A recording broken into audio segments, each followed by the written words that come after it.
gedeng budi weweka dipun waspaos aja dumeh bisa muwus yen tanpan tesugi senadyan mung sakecap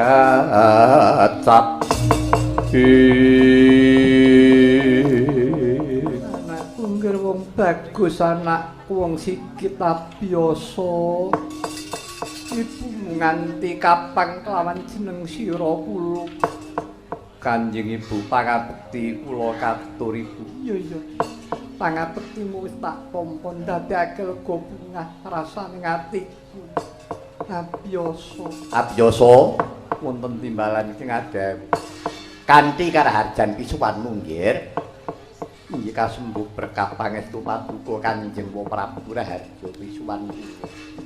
Pangabekti kula katur Kanjeng Prabu. Ya. Pangabekti wis tak tampa abiyasa ndadekake sukurna rasane dasing ingsun. Ngene, abiyasa aja kaget rasane atimu. Marmane sira dak timbali.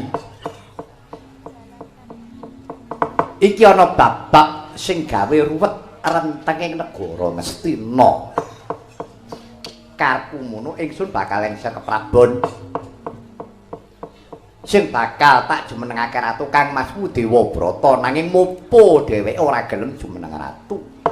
Lah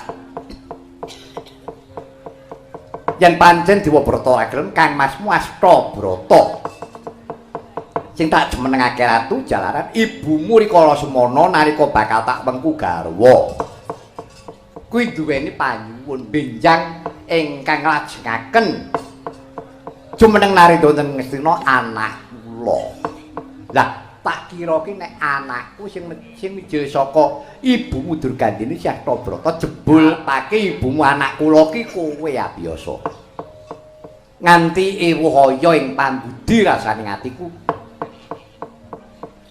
mula dene iki paripaksa Dewabrata wonten dawuh Kanjeng Rama tatanan iki mulih prayogane piye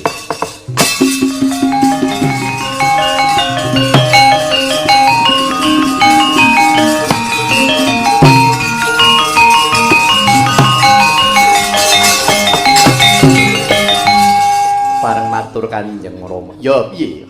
Inggih. Rening sampun wonten keparing paduka Kanjeng Rama Prabu calon Narendra Ngastina wonten kalih. Ya bener. Kadang Astabrata kelawan abiyasa. Dinten menika Rama Narendra ingkang jumeneng menika kedah nggadahi kasekten ingkang linangkung. Sekti mandra guna jayeng palugun kajawi saking menika. Inggih kedah anggadhahi raos katresnan kaliyan para kawula dasih. Ya. Lah sak banjure dinten menika rening calon Narendra wonten kalih. Menika kedah sami ngetingalaken kadigdayanipun antawisipun Yaya Biyasa miwah kadang kula Yaya Astabrata. Kedah pancakara nanging boten kenging beta gegaman sepisan malih Rama boten kenging beta gegaman. Oh ngono inggih. Kepiye abiyasa nyuwun pangapunten Kanjeng Prabu sowan kula menika boten badhe pados kamukten. Kula saged sungkem Kanjeng Ibu menika kula sampun ngaturaken panuwun ingkang tanpa upami. Mboten wonten ceceking manah kula kepingin badhe jumeneng Narendra babar pisan. Mboten mekaten kula badhe nglajengaken darmanipun Kanjeng Rama Suwargi Begawan Palasa. Abiyasa. Kowe ora susah dadak nutupi jroning atimu. Kanjeng Ibu wis duweni kudangan. Klebu kowe sing bakal diwisuda jumeneng ratu ana negara Ngastina ceneng loro. Aku karo kowe ketokno jiwa kasatriyanmu dadi ratu kudu sekti kudu digdaya apa kowe wedi karo aku aduh Kang Mas mboten mekaten pikajeng kula dumugi wonten negari Ngastina menika mboten badhe pados mengsak wis wigati kowe wani apa ora tanding karo aku nek pancen wani ayo tindakno nek ora wani bali yo menyang Sabtuwarga pangapunten menawi keparingipun Kang Mas mekaten pun namung ndederek. Badhe kula istokaken. Darak ngono. Iki perang lawaran tekse tanpa nganggo gegaman. Ayo, endi sing luwih digdaya? Monggo kula dherekaken Kang Mas.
Sinipi Jojo Tang mawingo-wingo netra gocarandir Utanani rombranang pindha kembang ora waribang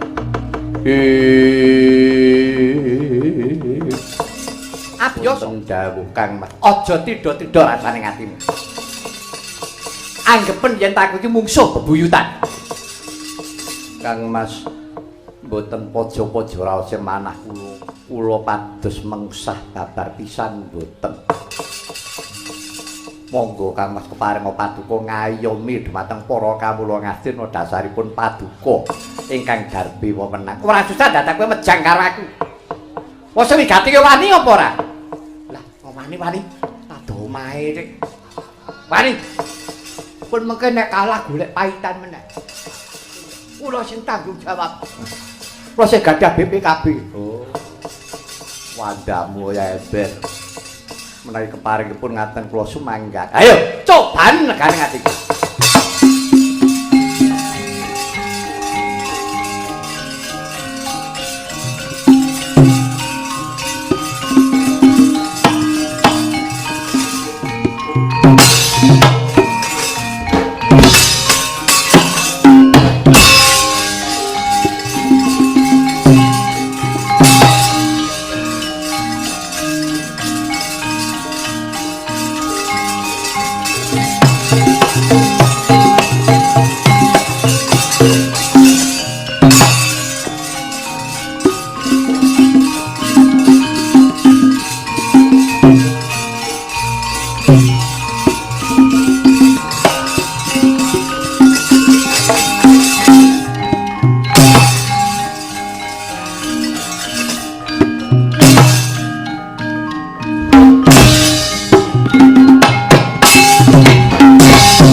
Mangawur-awur-awurahan ngarane ngajurit gong maguru gongso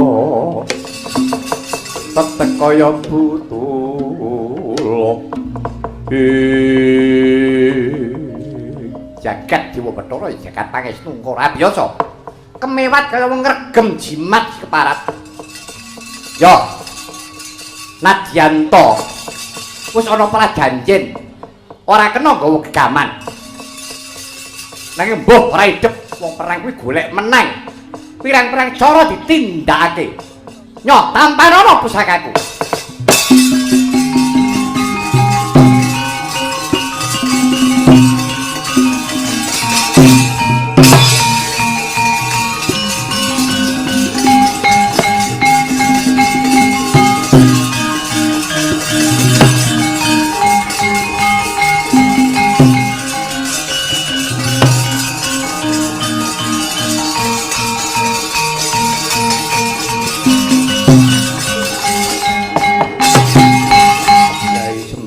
kula Gus kepiye kae Kang Mas Astabrata ninggah prajanjen pripun peperangan iki ora kena nggawa gegaman mung aduta sing balung kuleting kulit nanging keneng apa Kang Mas Astabrata wis mentang gendhe wentang langkap bakal nglepasake jemparing ana ngoten sampeyan nggih kudu nggawa jemparing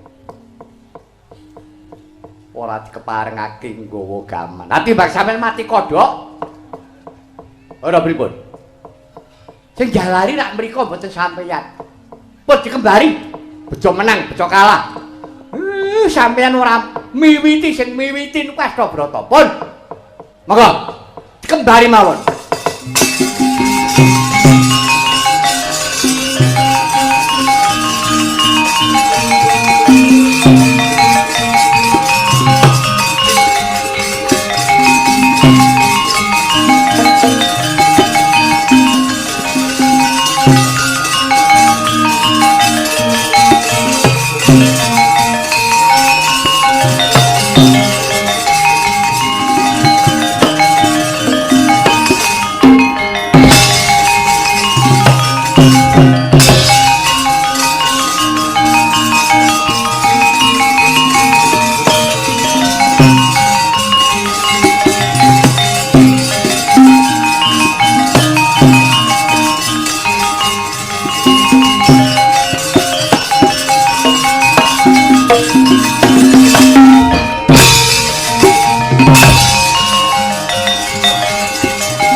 Carita kalih-kalihipun sampun nglepasaken punang jemparing. Jemparinge Sang Astabrata. Kenging Wiyasa Pedhaka. Nanging jemparinge Sang Wiyasa bablas ngengingi jajanira Astabrata pejah kapisanan.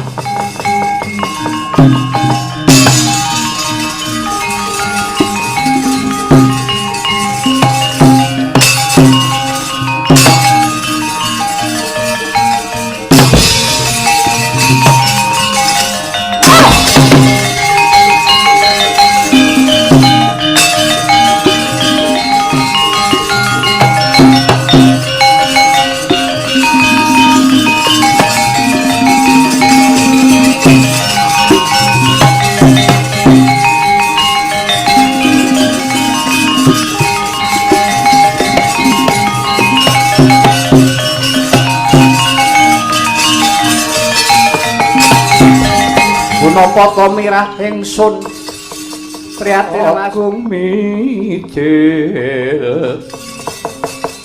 tudatan pokarya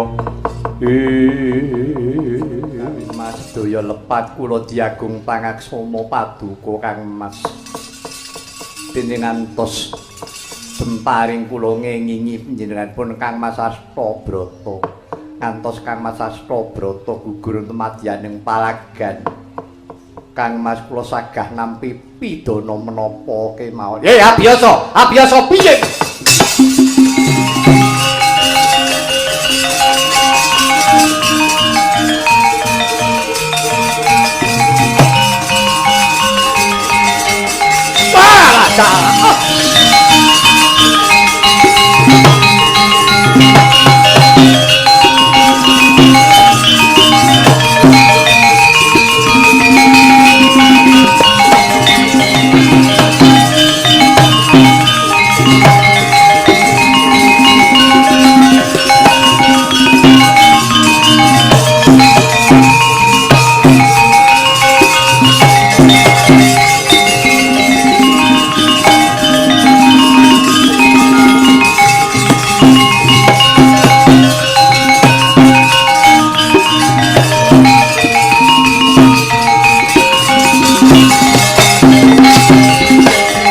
kaki padha dipun eling ing sira uga satriya arane kudu anteng jatnika ing budi ruruh sarta asis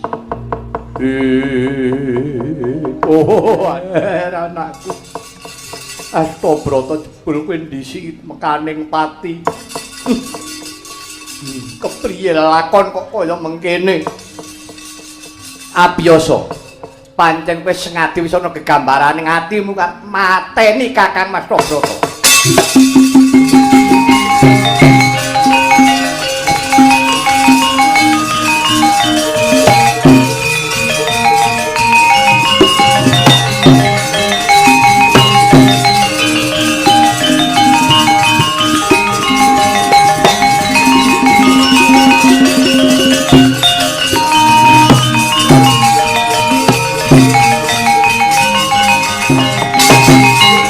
Abiyasa wonten timbalan king adewu Kanjeng Prabu seneng atimu bombong atimu Kakang Mas Astabrata gilang-gilang layone kaya mengkene iki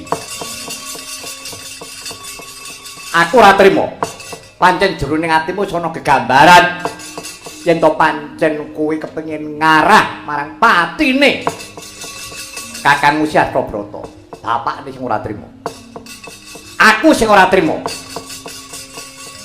yen pancen ke wong sekti mandraguna kowe anake Pendhita Linuwih Nyai Perban Bekawan Palasara tanpa ana ajiku lebur seketi ilang nyawamu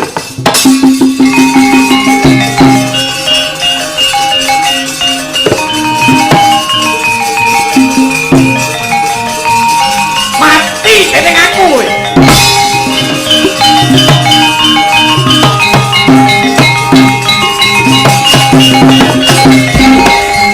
Gonjang ganjing langit kelap-kelap katon kagincang roya gandrung sebarang katuru ukir moyak maye katon yas balewur sesembahan kula Rama kula kemawon Rama panjenengan sirnakaken tuk sumbering dahulu tuk sumbering kalepatan menika wonten kula upami kula menika purun jemeneng ratu sampun rampung kawontenaning negari Ngastina nanging rehning kula menika inggih netepi menapa ingkang dados prastiyaning gesang kula ngantos bebasanipun gelandang carang saking pucuk wonten lelampahan negari Ngastina ingkang kados mekaten menawi ngantos Kanjeng Rama nyirnakaken Yaya Abiyasa kula ingkang lepat mila sampun Rama sampun ngantos abiyasa kula kemawon panjenengan pejahi Rama. Wah, piye lelakon iki?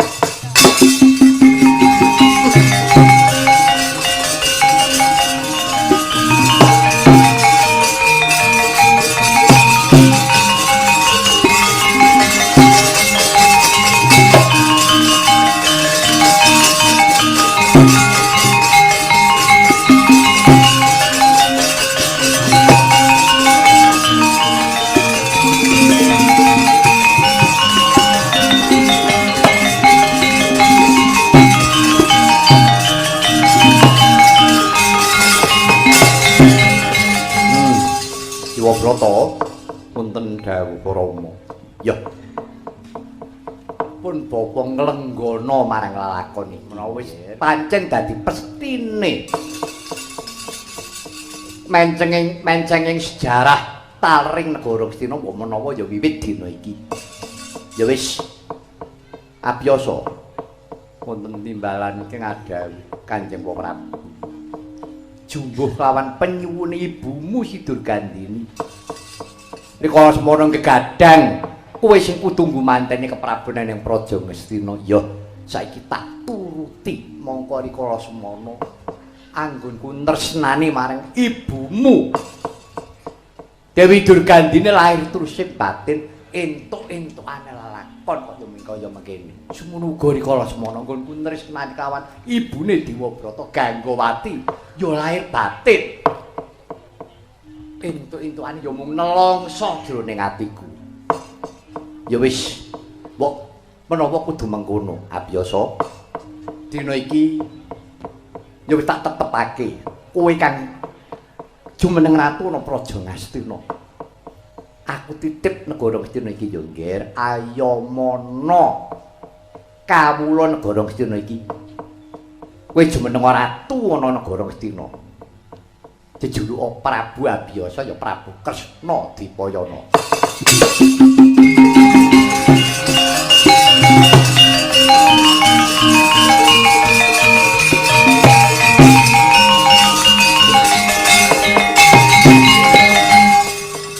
Abiyasa wonten timbalan ing adhawu Kanjeng Prabu. Ngene, supaya nggonmu jumeneng ratu ana negara Ngastina. Iki bisa katon wibawa, wicaksana lan sentosa lahir batinmu. Kowe tak paringi kasektenipun wa. Inggih menapa peparingipun Kanjeng Prabu. Tak paringi kasektenku aji lebur sekti. Inggih. Kaping pindhone aku titip garwane Kang Masmu. Amba kelawan Amdalika tak pasrahke kelawan jeneng sira ayamana ngirah pantes nggonen garwa Prameswari. Kawula nuwun inggih Wa Prabu. Kaping telune sakwise kowe tak paringi aji lebur sekethi kowe aja kaget. Kowe aja gumun, kowe aja kagetan, kowe aja gumunan. Ing tembene upamane anakmu besok ana sing cacat kuwi aja gelo. Mekaten ya. Bisa nampa pengendikanipun wa. Inggih saged wa Prabu. Wis kene telingna karnamu. Tak petik ajiku lebur sekethi.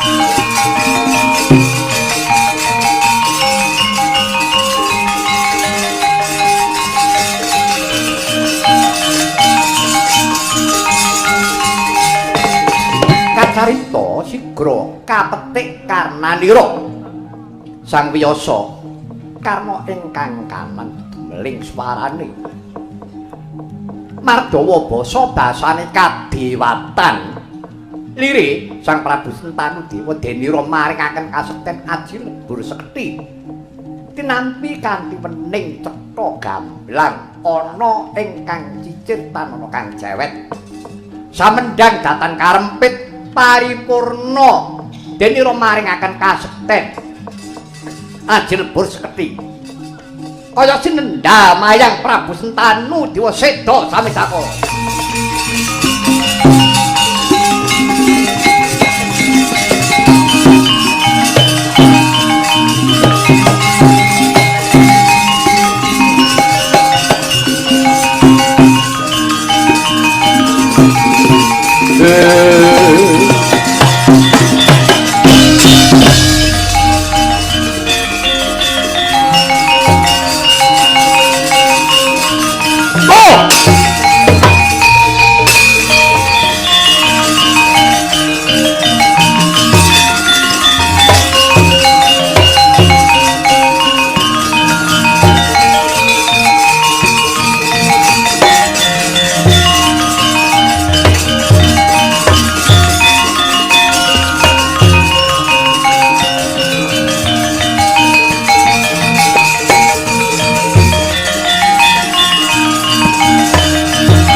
Rayana sumubang Iwangaruna kadinetraning anggora pusataning kukilaring kanikara saketer ring kidunganing kung Kanjeng Rama jimat sesembahan kula Rama pepundhen kuling mangke prapting delahan kenging menapa paduka Kanjeng Rama ngurumiyini kundur dumateng kasedan jati sinuwun jimat sesembahan kula sinuwun kenging menapa paduka sinuwun nilaraken dhateng kula sinuwun mboten saged pisah kelawan paduka Kanjeng sinuwun mengke riyen Gusti Ratu Durgandini sampeyan ampun nangis ndak malah digeguyu sing nonton sampeyan niku nangis tenan apa namung kangge tok-tok rak pun kelakon to penjangka sampeyan kegadangan sampeyan abiyasa kudu dadi ratu enten Gusti pun kelakon nggih pun Prabu Sentanu Seta ora usah ditangisi. Ngeten. Nek dadosa pengenget-enget ya Raden Ayu. Kelakon kang putra biasa dadi ratu enten Ngastina pun ditetepke kalih Prabu Sentanu Dewa. Ngantos dipun entengaken sedanipun Prabu Sentanu Dewa. Nah, saniki mugi-mugi semare sing kleru semare sing luput. Nek nganti enten lakon sing ngelok-eloki liring tembene besok nek enten tedak turune wiyasa padha bentak sirah ora rukun niku dudu salahe sapa-sapa niku wae karma sing mantandur mudeng sampeyan